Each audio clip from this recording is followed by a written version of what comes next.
In today's lesson, we're going to talk about how to measure time intervals. So let's get started. There are two different ways when you're measuring time intervals that you're going to come across when you're taking a test. The first way is when time is within the same hour. And the second way is when your hours have changed and you have to count across that change. So let's start with the easiest way first. The first way is when you have time that starts within the same hour.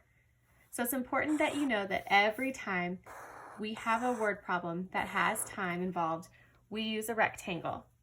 And in this rectangle, we always write down start time, time passed, and end time. And I call that ST, TP, ET. And that's just my way of keeping my clues within my problem consistent and organized. So let's say that in this word problem, they have you starting at 6:15 and ending at 6:43. And the time that has passed is unknown. Well, this way is the easiest because all you have to do is take your end time minutes of 43 and subtract your start time minutes of 15. That way, once you come up with your difference, that'll tell you how much time, how many minutes have passed. So use whatever strategy works for you with subtraction. I'm going to simply do standard algorithm for this video. 3 ones minus 5 ones, you cannot do it. You must go next door, take a 10.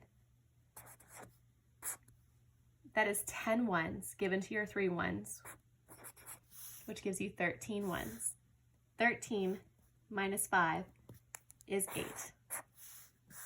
3 tens minus 1 10 is 2 tens. This would determine for you that the amount of minutes that have passed is 28 minutes.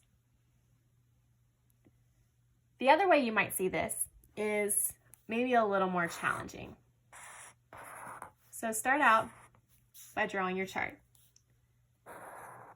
and labeling your start time, time passed, and end time. ST, TP, ET. This way, at least all of your data is neat and organized and easy to read. And instead of keeping it within the hour of 6 o'clock, let's make it a little more challenging.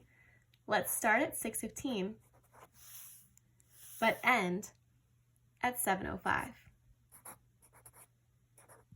Again, the amount of minutes is unknown. This time though, I want us to use a number line to determine how much time has passed. So I would put 6:15 on my number line. The end goal is going to be 7:05, but all too often my number line isn't long enough. Therefore, I'm not going to put a 7:05 at the end in fear that I may end up needing it to be a little longer. In other videos, we've talked about how we measure time on a line using mountains and hills. Mountains represent hours, and hills represent minutes. And it's important that you're consistent on all of your number lines for all of your word problems. If I look at 6:15, I know that the end result is 7:05. So I always start out with my hour jumps first. But if I go 6:15, add 1 hour, that would make it 7:15. And I would have passed my end time. Therefore, I don't need hours, I just need minutes. Because 6:15 is a multiple of 5, I know that there's a good chance I could do multiple 5-minute jumps. In fact, we're going to count by 5s until we get to 7:05. So let's get started. 6:15, 6:20, 6:25, 6:30, 6:35, 6:40, 6:45, 6:50, 6:55, See, I told you this was going to happen.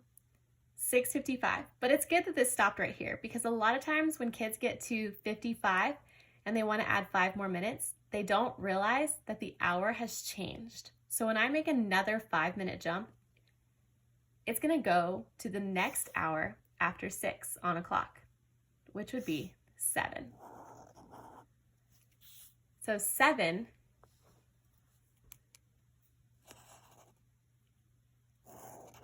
and then 7:05.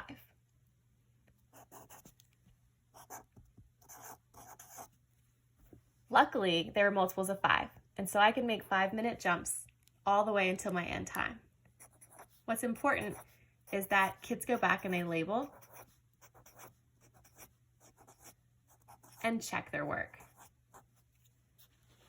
Another tip would be some kids may need to write 6:15, 6:20, 6:25, 6:30, 6:35, 6:40, 6:45, 6:50, 6:55, and 7 o'clock. This is something that a lot of kids may need in the beginning when they're not comfortable counting by 5s across an hour. Now, once you've done all of this work, now it's time to figure out how much time has passed. So let's count by 5s. 5, 10, 15, 20, 25, 30, 35, 40, 45, 50. Thanks to my number line, I can now say safely that 50 minutes have passed.